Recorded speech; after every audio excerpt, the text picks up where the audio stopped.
I'm talking, we'll have the panelists come up and join me so I don't feel so silly up here by myself. So the first panelist that we have this evening, all of the panelists work and live in Virginia and have some experience with direct experience with form-based codes. So I hope that you all will enjoy the discussion. Susan Berryhill is the Town of Leesburg Director of Planning and Zoning. She's held various professional planning positions in public sector community development in Texas, Kansas, and Virginia. For the past 37 years, she has worked in all aspects of community planning, including current planning, long-range planning, zoning, and community engagement. Currently, Susan serves as the Planning and Zoning Director for the Town of Leesburg, Virginia, a historically charming and dynamic community located in Northern Virginia. She oversees a staff of 13 and programs in preservation, front counter services including zoning and occupancy permitting, zoning administration and enforcement, comprehensive planning, including environmental programs, land development application review, and community planning education and outreach. She received her bachelor's degree in political science and a master's degree in urban and regional planning from the University of Iowa. She also has a certificate in facilitation from Johns Hopkins University. Susan resides with her family in Loudoun County, which has been her home for the past 30 years. Thank you, Susan. Yeah, go for it. I'm realizing you're not in the same order. That's okay.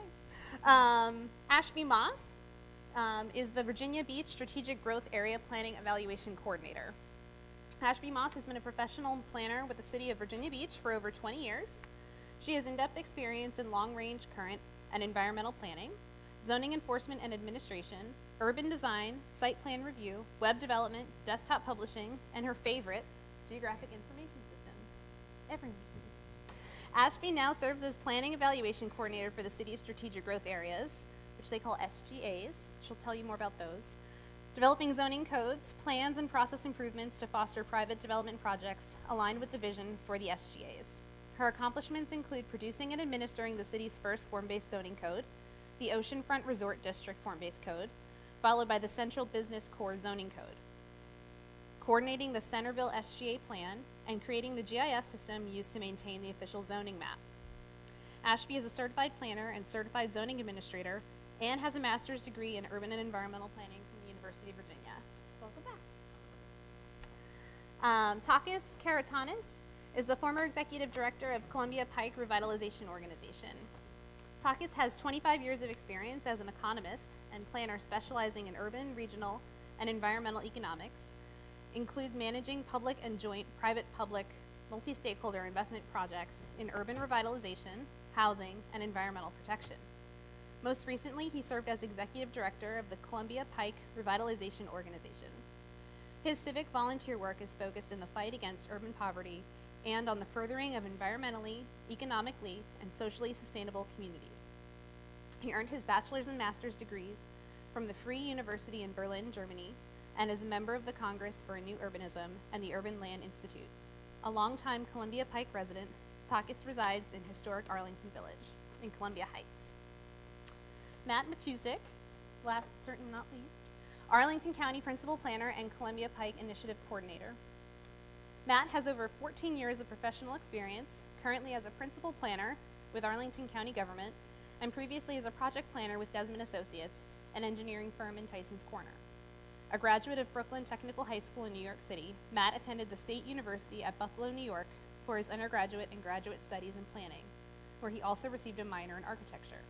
Since arriving in Arlington County, Matt has been involved in a multi-year planning effort to develop the Columbia Pike Neighborhoods Area Plan, and subsequently worked on the plan's current key implementation tool, the Neighborhoods Form-Based Code.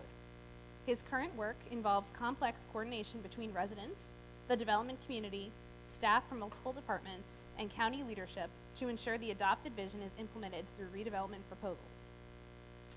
Matt is also responsible for the periodic updates to the established vision when it may be necessary to address new challenges in the transportation network or public school resources serving the Columbia Pike corridor. So before we get into the discussion, we're going to have each of the panelists share a little bit about sort of their form-based code experience. And there'll be some pictures that go along with that up behind us. So I think Ashby is first.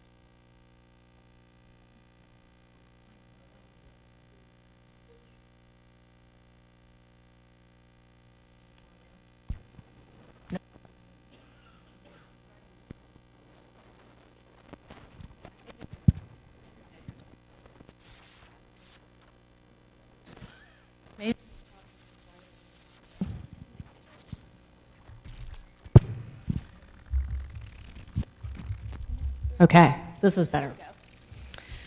So, hello, I'm so glad to be here to talk about my second favorite topic of form-based zoning. As she said, my first favorite is geographic information systems, so, which I learned here at the University of Virginia. But anyway, just a little quick overview about our form-based code. The Oceanfront Resort District, specifically in Virginia Beach, applies to, obviously, the Oceanfront Resort area. So you may be familiar with our the coast, the line along the coast of hotels. So it includes that, as well as when you move farther inland,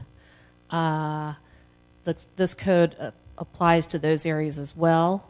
And honestly, those are the primary beneficiaries of the form-based zoning that has allowed for, it's incentivized redevelopment in those areas, and that's been the biggest win for our code. This is an example, this is the most recent example of an apartment community. It's got affordable housing in there, and also housing reserved for disabled people. It fortunately worked out because the property owner at the time was a nonprofit and was very patient with the developer as he tried to get his funding together. But we're really happy that it's worked out, and it's been a huge improvement. I wish I had the before picture too, over what had been there. This was the first mixed-use development that was approved after our form-based code was adopted. It's got the iFly indoor skydiving facility and an apartment community, and then a public parking garage. So this was the result of a public-private partnership. And that is it. All right. And then we'll just go down the line. This one's not A line. All right. Good evening. Takis, I kind of split this one, but Columbia Pike represents a 3.5-mile corridor where we actually have two form-based codes regulating that entire strip. There's one that deals specifically with some of the commercial intersections, or nodes as we call them, and all the other in-between areas are governed by a second neighborhoods form-based code, which is primarily residential in nature and delivers a different product. The first one was approved back in 2003, and then 10 years later we came back and updated that vision with the second form-based code tool. And some of the images that you see represent a mixture of the different forms that have been delivered through that tool. Some don't just include the redevelopment and the housing or a mixed-use product, but also some new street connections, mini parks, plazas, and we even have a community center that represented a public-private partnership, as well as affordable housing located immediately behind it. So all in all, we've had about 16 or 17 different projects that have come in to use that tool successfully. Now with Amazon relocating to Crystal City and Pentagon City with their second headquarters, we're already starting to see another wave of development coming in the next year or two because of the close proximity. So this is going to continue to be utilized throughout the corridor. Good evening. My name is Takis Karantonis. If this sounds Greek, it is. You know it. So I was for a very long time the executive director of the Columbia Pike Revitalization Organization. This is a device, actually, to look at the development potential of an entire corridor where, 20 years ago, 1 out of 3 Arlingtonians was actually living. And still today, 1 out of 4. So it was a significant place in Arlington. This corridor, after the metro was deployed in the Washington metropolitan area, this corridor was left outside of the metro system, and it suffered 30 years of basically zero development, exactly zero. There wasn't one single building built in 30 years. So in response to that, the community first, and then the political leadership started the Columbia Pike Initiative, and the big question was, what are the tools that we have? How can we jumpstart development? How can we get something going, anything, at the beginning, And the form-based code was proposed, adopting a form-based code was proposed as a device, as a tool. Now, I am here not because I'm a planner, I'm an economist actually, and I was a part of the community, of the civic layer of this. My job was to actually get all the stakeholders around the table, including government, including developers, including the shop owners, the property owners, and the civic association presidents and others, the schools, you name it, and see how we can influence the process together so that we agree on a set of goals, a vision for the corridor, and then, of course, to agree on the way to get there. So the form-based code was one of these tools, The form-based code is not standing alone.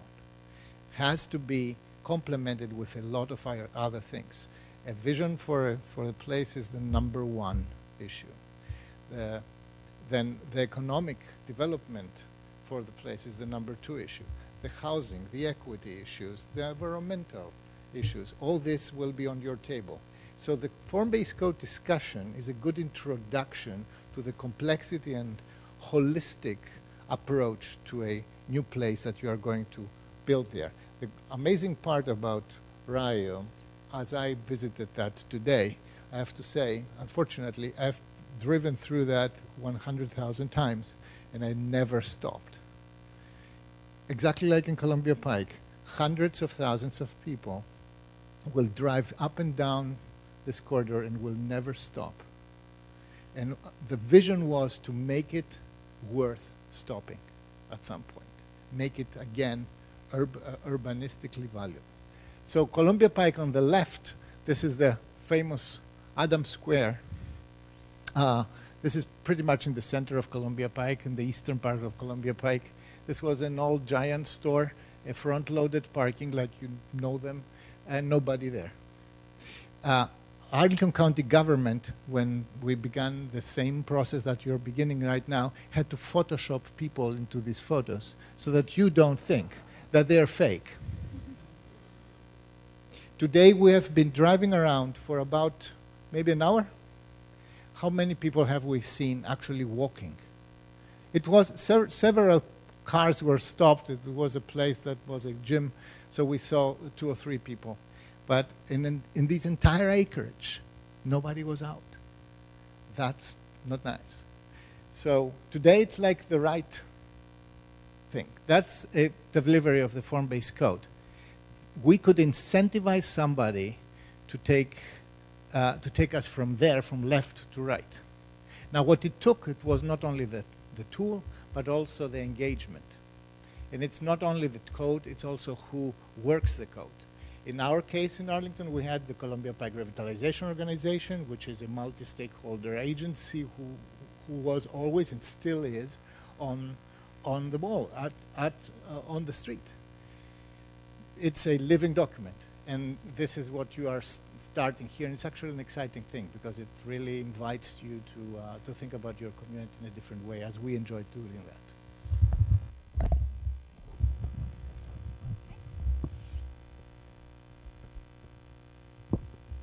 Hi, I'm Susan Berry-Hill from Leesburg, and I'm just happy to be here and participating in this. If any of you have been to Leesburg, you know that the core of our identity is the downtown. It's the jewel in the crown for Leesburg. It's our historic core, and it's something that the town is very, very proud of. But it's not just the history of Leesburg that we're proud of. It's the actual design that's been preserved over the years. It's very walkable. It's a compact development. It's the original urbanism. And it was with that spurred interest in what can we do to expand the footprint of the downtown to the area that is surrounding it. And that area was identified through a master plan as the Crescent District. And it kind of wraps around the southern and eastern portions of the downtown. And that master plan identified some goals that we wanted to achieve in the town, which was extend that walkability of the downtown into areas that surround the downtown. and make sure the development happens in a predictable pattern that is in a scale that's very respectful of our historic core. And so that prompted that master plan. One of the recommendations that came out of that was to develop a form-based code, and it specifically cited that type of coding to help us achieve those goals.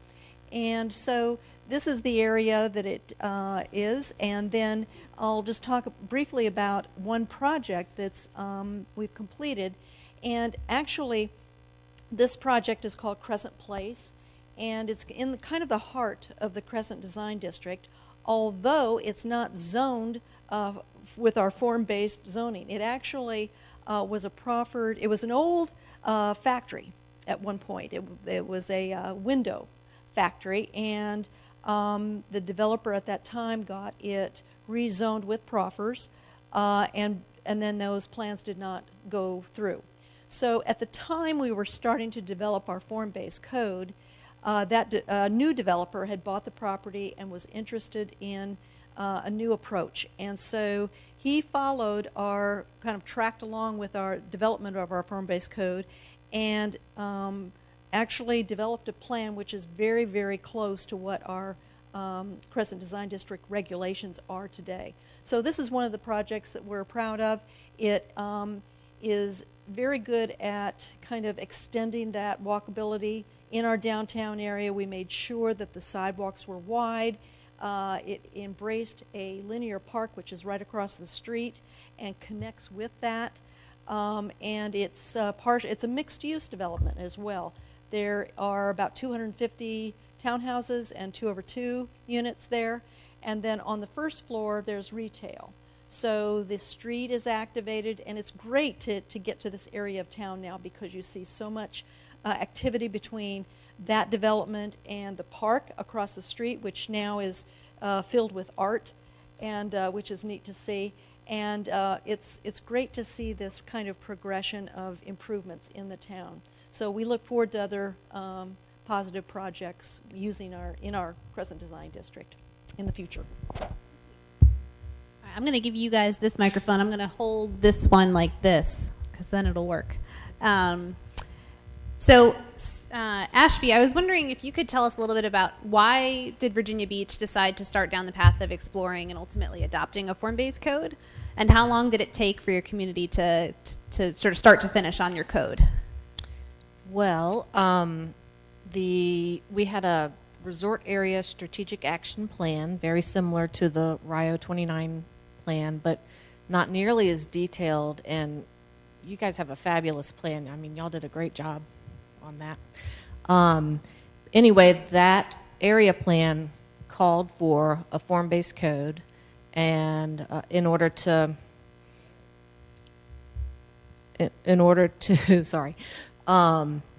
to implement the vision that was laid out in the plan. And it's, all that great stuff, the pedestrian-friendly, mixed uses, walkable areas, and fortunately we had kind of the bones in the street structure that was able to accommodate it. It was always already kind of a grid system. So it was a lot easier to infill that than trying to carve out new streets, which will be a challenge for the RIO 29, but if you have the guidelines and the zoning in place, it will work. Anyway, it took 3 years for the code to be written and adopted, and so that was finished in 2012. And we've seen significant results since then, but not immediately. It takes some time. Matt, how about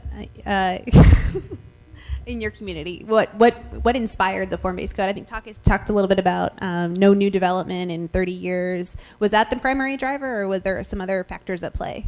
Initially, it was the primary goal was to create an incentive and attract builders and developers to that part of the county that, again, for decades has not seen any kind of activity.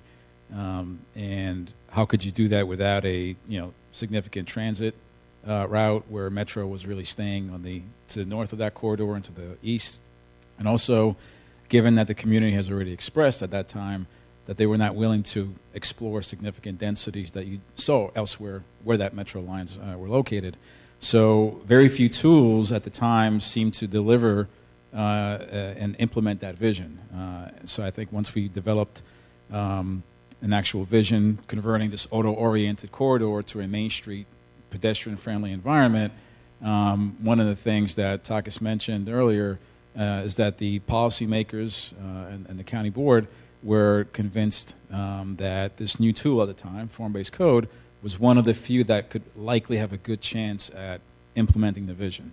So initially it was just how do we spur activity and redevelopment, but then 10 years later, once that activity started to come in, the purpose changed for all the other areas in between that initial boundary, where we wanted to make sure all the demographics and broad ranges of incomes that resided on the corridor could still continue to do that as redevelopment happened. So we wanted to make sure that certain preservation tools, emphasizing affordable housing on every site with every redevelopment, could be implemented in a way that allowed us to kind of continue this very diverse demographic on the Columbia Pike to continue into the future. And, there was also another aspect of public interest there. Columbia Pike, 45,000 people living basically on this 3.5 miles. Not a single public square, not a single, to mention of public space. The recreational spaces were quasi-accidentally there for Mile Run. So nothing, not an urban design that is conducive to build community, to make the neighborhoods be proud and to take ownership of that. So a form-based code doesn't only regulate the buildings, it also designates the spaces, it shows where things are. This square there that we showed before wasn't, if it was to occur by proffer at some point, we would be still waiting. Actually, this is only half of the square. The other half is still a parking lot. So this was an additional incentive to get a form-based tool going.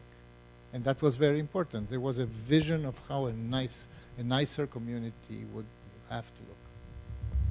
Susan, you shared a little bit about the Crescent District being an extension of the downtown.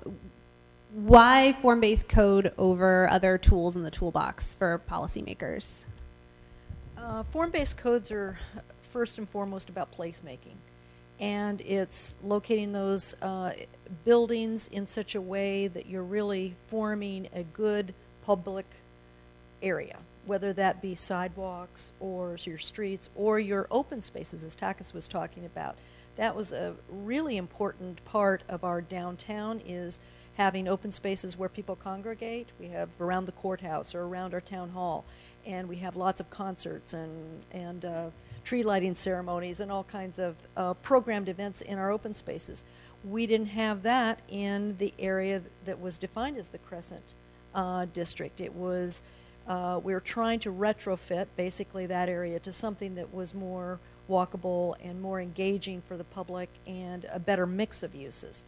And so we felt that the form-based code was a good tool to try to define those public spaces, and that we would get a more defined outcome at the end of the day. That's great. The next question is really for Takis and Matt. You two work together on the form-based code for Columbia Pike, but you represent very different stakeholders in that process.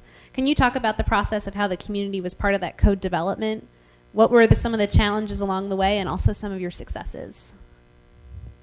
Sure. Part of the challenge there, but also I think a great opportunity, is that we did have such a valuable partner in that many of the things that sometimes I think staff may be limited or restricted by, kind of having a local partner down on the ground right in the area that you're studying, having continual access to the development community, to property owners, and being able to kind of engage them in a slightly different way allowed us to get that additional layer of input incorporated and allowed us to guide the document as it evolved.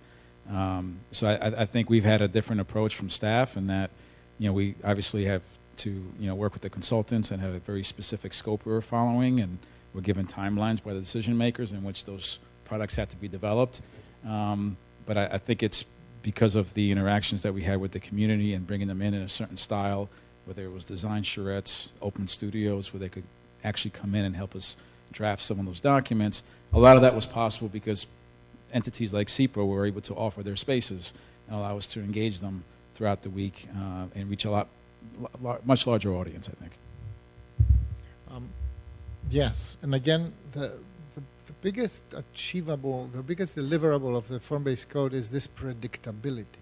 You really know at the end of the process, you see it in a map, what kind of a building you get, where you get it, how it relates to the street, how it relates to the neighborhood, how it relates to what is the other neighborhood in the back, how its neighborhood manners work, etc. For the development community, this is invaluable. This is very important. They would be coming in Arlington, and every single developer, from the most experienced sharks of the real estate market to the most charitable community developers, affordable housing developers, they wouldn't know for 2.5 years whether what they invested money, work, sweat, capital, how it would come out from the process, because we have strong invested communities, like you know very well, because you are part of it. So now both sides had a plan. They could refer to that. There is still a lot to negotiate every single time, but they had a plan. And 5 years it took us to get to the complex form-based codes that we have today. But they were very well invested because everybody, the investors, the residents, the shop owners, the property owners know exactly what they can do, what is possible.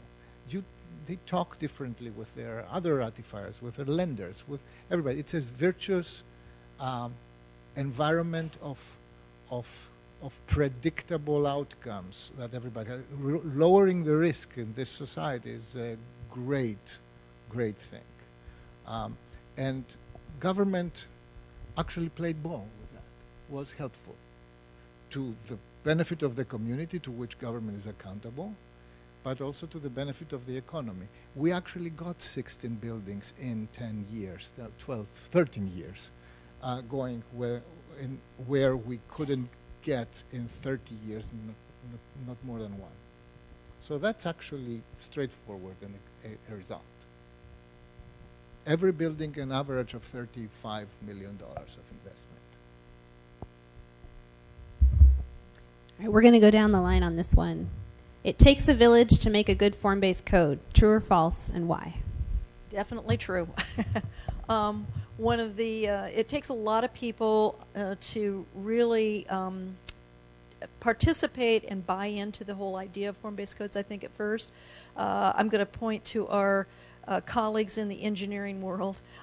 That's one of the things that we really wanted to work harder on, and we continue to want to work harder on, is making, because if you have a zoning ordinance that's good, it's got to work well with your engineering documents too.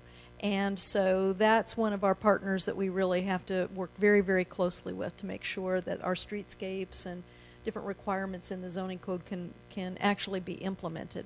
But also it's closely working with our businesses in the district and with developers so that they understand what might be available to them or what the requirements are. And it's also working with our elected and appointed officials too to make sure that they're continually involved in the evolution of the district. It takes a village. True or false? Oh, yes, true. Gosh, it takes more than a village, actually.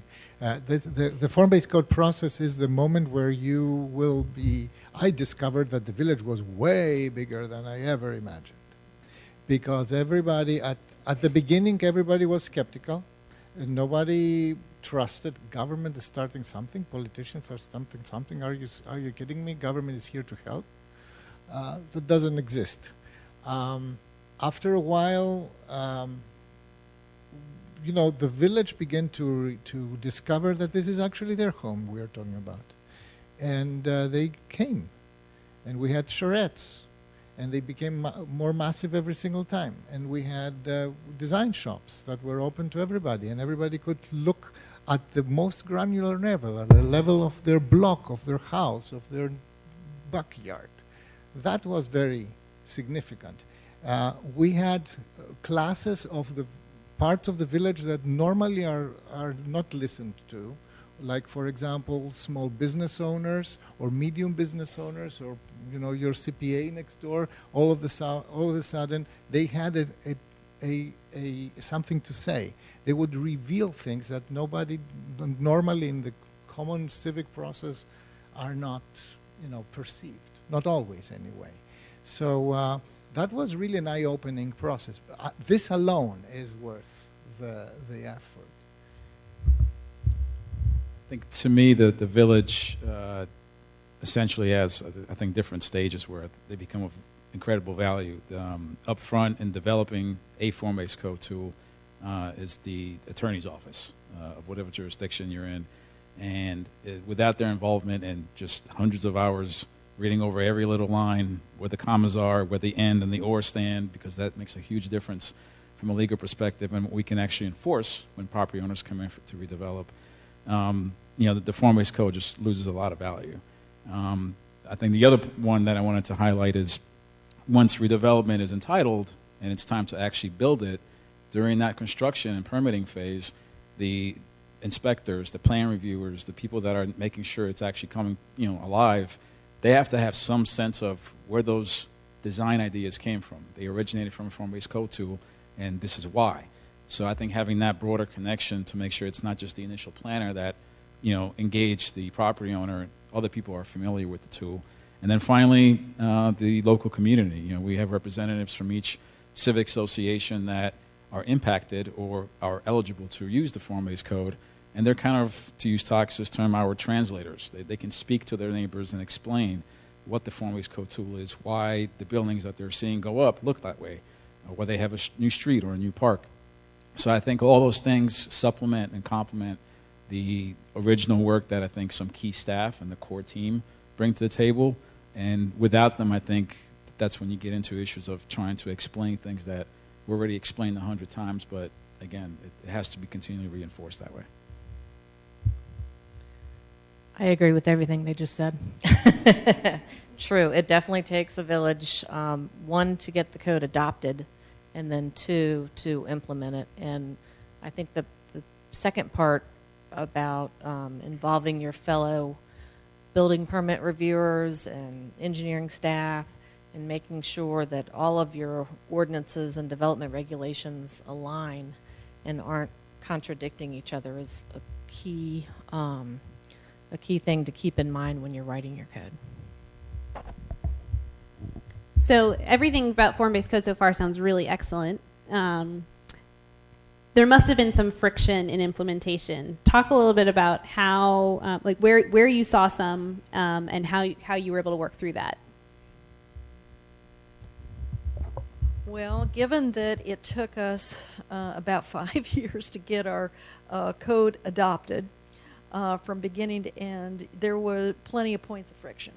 And one of them I'll talk about had to do with, we had a steering committee that we worked with that was composed of, one of our council members was the chair of the steering committee, and then there were some planners, architects, engineers, and business owners on the steering committee. And how quickly you implement this form-based code was one of the real sticking points that we had hours and hours of debate about, and it continued throughout the legislative review process with the Planning Commission and the Town Council.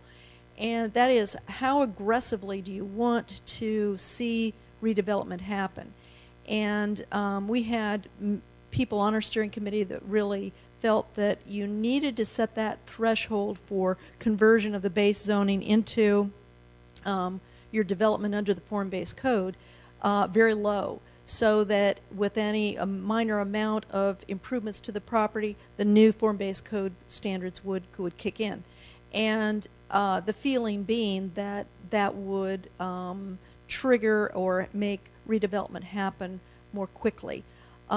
We had arguments on that side. We had arguments on the other side that wanted to make it a slower process. And so that was clearly one of our friction points that our group of stakeholders did not agree on. And at the end of the day, somebody had to make a decision. That was the town council. And so they set the threshold fairly low in terms of making people comply with our Crescent Design District in hope that we would see development happen.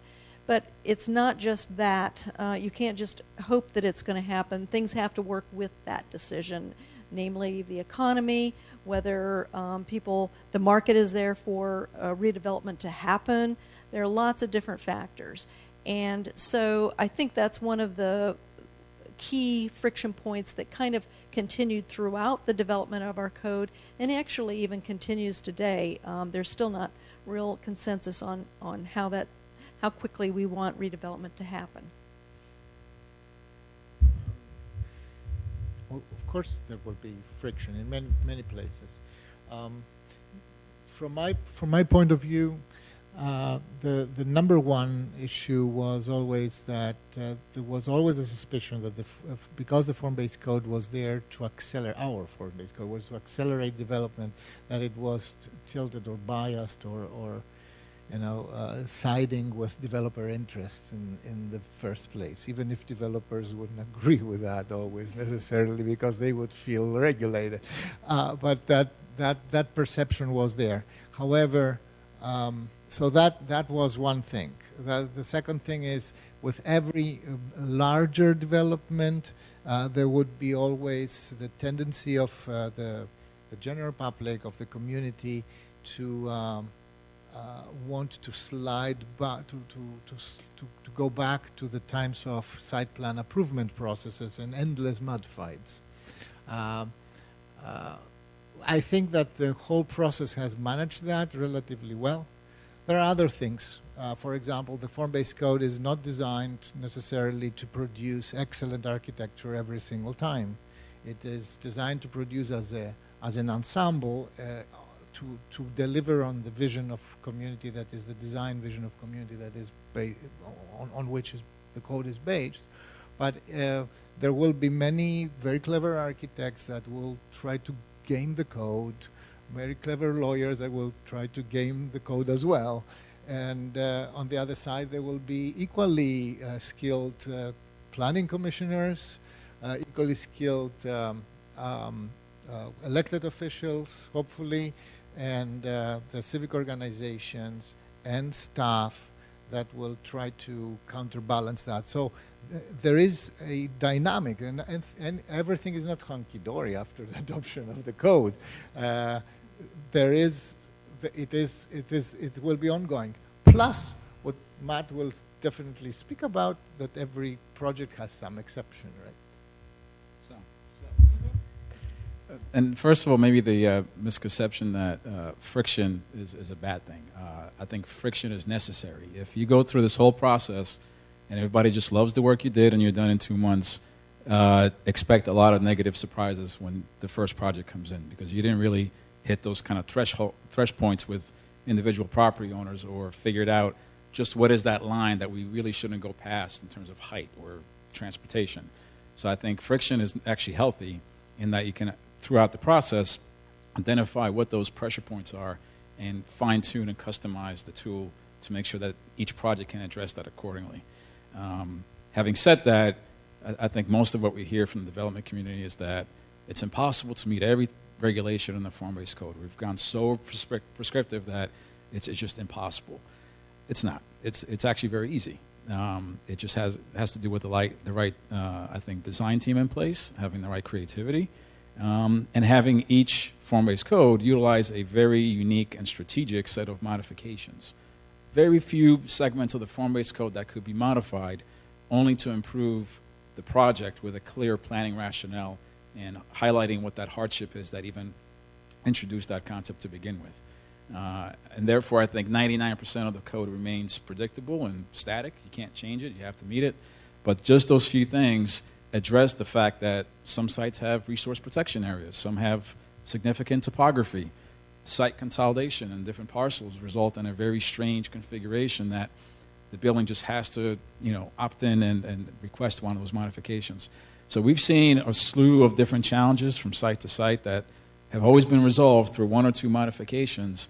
And I feel like at that scale, if it can be demonstrated over and over again that it works, simply saying that I can't meet all the requirements, yeah, that's friction, but it's healthy. It's meaning that I'm forcing you to think a little harder. And again, with the right attorney and the right architect, I think anything is surmountable. So, in our case, the primary friction, especially before when we were writing the code and trying to get it adopted, was between the people who wanted to see change and were open to a little more density and a different style of development than what we were used to with just a basic suburban model, and the people that wanted everything to stay the same. They're perfectly happy with things the way they are. Why do we have to change? Why do we need growth? So a lot of that was just reassuring people, no, we're not going to come into your single-family neighborhood and eminent domain it and build a high-rise. Because some people jump to those conclusions. So a lot of it was just really educating people, okay, we're looking for a balance, and we need our economy to keep growing, and so this is going to be a good thing overall, but you're never going to convince everybody. So This is going to be the last question for me before we open it up to the audience to have your questions answered. So you all have adopted a form-based code in your communities. Does that mean you're done? Is the form-based code written and then complete? No, it doesn't. We kind of are looking at the first adoption as our version 1.0. We're now starting version 2.0. Over the past couple years, we're in working with the development community. It's identified a number of problems with our code. Some of those we knew would be problems. Some of them we didn't. But we've recognized that we need to go back, revisit some of the basic principles that we are looking at, such as in our district, the town council said there will not be any public money for capital projects to go into collaborating with the development community or the private sector.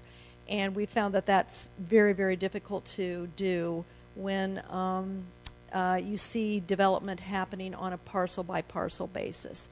So recently, the town council has said, let's take a look and see what we need to do.